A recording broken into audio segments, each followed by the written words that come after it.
అప్పుల బాధలు వెంటాడుతున్నాయా? అయితే 6 JVR వారి జాతిరత్నాలు ధరించండి. హాయ్, వెల్కమ్ టు మనం టీవీ. నేను మీ మనోజ్. ట్రంప్ తీసుకున్న డెసిషన్ మళ్ళీ ఇప్పుడు భారతదేశంపై ఇండైరెక్ట్గా ఇంపాక్ట్ పడబోతుంది. ఎందుకంటే ఎక్కడ ఇంపాక్ట్ పడబోతుందంటే ఇండియాకు పెట్రోల్ బంక్. ట్రంప్ మామ మరో దొంగ దెబ్బ తీశాడు భారత్ని. ఏం తీశాడు ఏంటనేది చాలా ఇండెప్త్గా మాట్లాడుకుందాం. రష్యా దగ్గర నుంచి ఇండియా చమురు దిగుమతి చేసుకుంటుంది. మనతో పాటుగా అమెరికా చేసుకుంటుంది, చైనా చేసుకుంటుంది, ఇండియా చేసుకుంటుంది, చాలా ప్రపంచ దేశాలు దిగుమతి చేసుకుంటున్న పరిస్థితి. సో ఇలాంటి నేపథ్యంలో రష్యా ఉక్రెయిన్ వార్ జరుగుతుంది. దాని ఇంపాక్ట్ మన చమురు దిగుమతి చేసుకుంటున్న మనలాంటి కంట్రీస్ మీద చాలా వరకు ఉంది. అందుకే మనం చూస్తూ ఉంటాం అప్పుడప్పుడు క్రూడ్ ఆయిల్ దగ్గర పెరగడం, తగ్గడం, లేకపోతే ఒక బ్యారెల్ ధర ఎంత పెరిగింది అంత పెరిగిందని చెప్పి ఈ స్టాక్ మార్కెట్ నిపుణులు మాట్లాడుకుంటూ ఉంటారు. దానివల్ల ఆ ఇంపాక్ట్ పెట్రోల్ డీజిల్ మీద పడుతూ ఉంటుంది. ఇవాళ 107 ఉంది, 109 ఉంది. సో ఇంతకుముందు 4 years బ్యాక్ తీసుకోండి, కరెక్ట్గా 89, 90 వరకు ఉండే. ఎప్పుడైతే రష్యా ఉక్రెయిన్ యుద్ధం స్టార్ట్ అయిందో దాని తర్వాత ఆ ఇంపాక్ట్ మన మీద పడింది. దాదాపుగా ఈ 4 yearsలో 12 రూపీస్ సరదాగా పెరిగింది. అది హెచ్చుతగ్గులు కావచ్చు, మళ్ళీ తగ్గించడం కావచ్చు, పెంచడం కావచ్చు. ఇలాంటి నేపథ్యంలో మళ్ళీ ఇప్పుడు మన మీద మరో పెద్ద ఇంపాక్ట్ పడబోతుంది. ఏదైతే ఇండియన్ ఆయిల్ కార్పొరేషన్ కావచ్చు, హిందుస్థాన్ పెట్రోలియం కావచ్చు, భారత్ పెట్రోలియం కావచ్చు, సో వీటన్నిటి మీద ఇప్పుడు ఆ ఇంపాక్ట్ పడబోతుంది. ఎందుకంటే రష్యాలో ప్రముఖమైన ఆయిల్ ఎగుమతి చేసే 2 కంపెనీల మీద ఇప్పుడు ట్రంప్ మామ దాని మీద బ్యాన్ విధించాడు. సో ఆ ఇంపాక్ట్ ప్రపంచ దేశాల మీద పడుతుంది. ఎందుకు పర్టికులర్గా ట్రంప్ బ్యాన్ విధిస్తే ఎందుకు అన్ని దేశాల మీద పడుతుంది అంటే కొంచెం స్టాక్ మార్కెట్ అనేది కొంచెం అటు ఇటు అవుతుంది.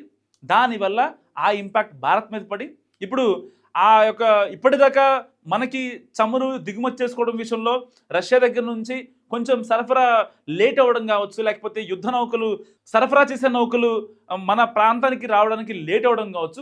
కొన్ని సందర్భాల వల్ల అక్కడ నుంచి దిగుమతి లేట్ అవ్వడం, లేకపోతే ఇక్కడ రేట్లు పెరగడం. సో ఇలాంటి కాన్సిక్వెన్సెస్ మనం చూసాం. కానీ ఇప్పుడు ట్రంప్ మామ చెప్పేది ఏంటంటే కేవలం నేను ఉక్రెయిన్తో రష్యాతో మాట్లాడుతున్నాను, యుద్ధాలు ఆపే సిచ్యువేషన్ జరుగుతుంది, అయినా సరే ఉక్రెయిన్ వింటుంది కానీ రష్యా మా మాట వినట్లేదు. కేవలం రష్యాతో భారత్ చమురు ఒప్పందం ఏదైతే ఉందో దాన్ని వద్దన్నందుకే 25% జరిమానా ఎక్స్ట్రా విధించిన ట్రంప్ ఇప్పుడు మరొక సాకు రష్యా మీద చూపించి భారత్ మీద ఇండైరెక్ట్గా దెబ్బ కొట్టేందుకు ప్రయత్నిస్తున్నాడు. ఇప్పటికీ కూడా అంటే నాకు అర్థం కాని విషయం ఏంటంటే ఎందుకు ట్రంప్ మామకి భారత్ అంటే అంత అక్కస్ అనేది నిజంగా ఇప్పటికీ ఎవ్వరికీ తెలియదు. సరే ఓకే, మనం ఏమన్నా కొన్ని బిజినెస్ డీల్స్ ఏమైనా క్యాన్సిల్ చేసామా? లేదు. వాళ్ళతో ఏమన్నా పెట్టుకుంటానని పెట్టుకోలేదా? లేదు. వాళ్ళే పెడతానన్న కొన్ని కంపెనీస్ మనం పెట్టుకుంటానంటే భారత్లో పెట్టుకోమని చెప్పాం. దానికి సంబంధించిన వాళ్ళు విధించిన టారిఫ్లు కూడా మనం విధించలేదు. ఎప్పుడు కూడా మనం వేరే దేశానికి అపకారం చేయలేదు. ఉపకారం చేసామా లేదా అనేది కొన్ని దేశాలు తెలుసు, బట్ అపకారం అయితే ఇండియా ఎప్పుడూ చేయలేదు. ఏ ప్రధాని ఉన్నా ఎవరున్నా సరే చేయని పరిస్థితి.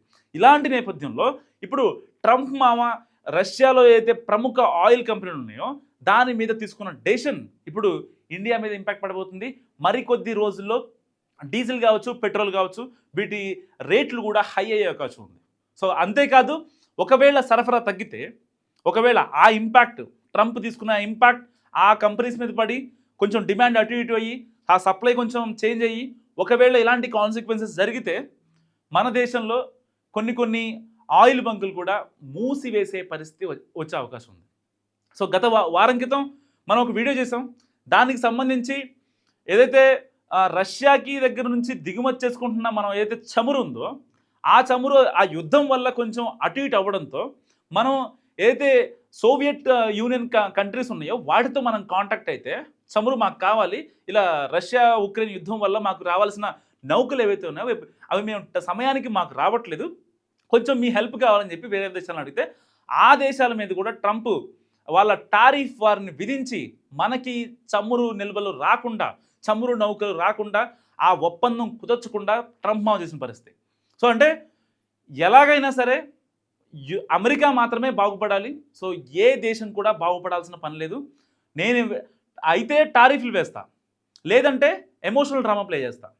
అయితేనేమో చైనా మీద 150% సుంకాలు వేస్తారు, మన మీదేమో రష్యా దగ్గర చమురు తీసుకుంటామని ఒకే ఒక్క రీజన్తో మన మీద 25% జరిమానా వేస్తారు. జరిమానా టారిఫ్ వేరు, మళ్ళీ జరిమానా వేరు, మామూలు లెక్కలు మామూలుగా ఉండు. ఇలాంటి నేపథ్యంలో పాకిస్తాన్కి సపోర్ట్ చేస్తూ ఉగ్రవాదాన్ని ప్రేరేపిస్తారు. మళ్ళీ నోబెల్ పీస్ అవార్డు నాకు ఎందుకు రాలేదని మాట్లాడతారు. అంటే అసలు ఈయన మెంటల్ కండిషన్ ఏ విధంగా ఉందనేది నిజంగా ఎవ్వరికీ అర్థం కాని పరిస్థితి. ఈ డెసిషన్ మాత్రం రష్యాలో కీలక చమురు ఉత్పత్తి కేంద్రాలపై ఆయన తీసుకున్న డెసిషన్ ఏదైతే ఉందో, బ్యాన్ అనే డెసిషన్ నిజంగా ప్రపంచ దేశాల మీద చాలా ఇంపాక్ట్ పడుతుంది. సో ఈ రెండింటిని ఇప్పుడు అమెరికా ఎక్కువగా వాళ్ళ దగ్గర నుంచి చమురుని ఎక్స్ట్రాక్ట్ చేసుకుంటూ ఉంటుంది. సో ఇలాంటి విషయంలో ఈ బ్యాన్ అనేది సరికాదంటూ కూడా ప్రపంచ దేశాధినేతలు మాట్లాడితేనే ఆ బ్యాన్ ఎత్తివేసే అవకాశం ఉంటుంది తప్ప, లేదంటే చాలా ఇబ్బందికర పరిస్థితులు ఎదుర్కొనే అవకాశం ఉంది. కేవలం ఆ యొక్క 2 చమురు నిల్వలు రష్యాలో ఉన్నాయి కదా, దాని దగ్గర నుంచి ప్రపంచ దేశాలు అన్ని దేశాలకు సరఫరా అవుతుంది కాబట్టి కుంభస్థలం మీద కొడితే ఇంకా రష్యాకి ఫినాన్షియల్గా కొంచెం ఇబ్బంది అవుతుంది. అప్పుడు ఉక్రెయిన్ మీదకి యుద్ధానికి వెళ్ళదు అనేది ట్రంప్ మామ యొక్క స్ట్రాటజీ. బేసిక్గా ఎందుకు ఉక్రెయిన్ సపోర్ట్ చేస్తున్నాడు? ఉక్రెయిన్ కూడా దాడులు చేస్తుంది కదా, రష్యా చేస్తుంది, ఉక్రెయిన్ చేస్తుంది, దాడులకు ప్రతి దాడులు జరుగుతుంది. కానీ ఉక్రెయిన్కి ఎందుకు సపోర్ట్ చేస్తాడు అంటే, ఉక్రెయిన్లో కొన్ని నిల్వలు ఉన్నాయి, మినరల్స్ ఎక్స్కవేషన్ కావచ్చు, ట్రంప్ మామ యొక్క కొన్ని కంపెనీలు కావచ్చు, అలాంటివి అక్కడ ఉండటం వల్ల ఆ భూభాగం ఉక్రెయిన్ భూభాగంలో భూభాగం వాళ్ళది, ఉక్రెయిన్ వాళ్ళది. కానీ ఇక్కడ ట్రంప్ మామ వచ్చి ఆ ఎక్స్కవేషన్ ప్రాసెస్ మొత్తం ఆయన చేయడం వల్ల ఇక్కడ 50-50 మార్కెట్ నడుస్తుంది. సో దానికి సంబంధించిన మినరల్స్ బయటికి తీయడం కావచ్చు, దాని ట్రాన్స్పోర్టేషన్ కావచ్చు, దాన్ని మార్కెట్ చేయడం కావచ్చు, మొత్తం అమెరికా పని. సో ఇలాంటి నేపథ్యంలో ఇప్పుడు ట్రంప్ మామ ఎట్టి పరిస్థితుల్లో రష్యాని ఇబ్బంది పెట్టాలనే ఒక ధోరణిలో నిజంగా ఇప్పుడు ఆ ఇంపాక్ట్ మన మీద పడే అవకాశం ఉంది. సో పెట్రోల్ రేట్లు కాసంత పెరిగే అవకాశం కూడా లేకపోలేదని చెప్పాలి. నిజంగా ట్రంప్ తీసుకున్న ఈ నిర్ణయం కరెక్టా కాదా, మన మీద చాలా ఇంపాక్ట్ పడుతుంది. సో మీరేమనుకుంటున్నారు? మస్తుగా కామెంట్ చేయండి. చూస్తూనే ఉండండి మనం టీవీ.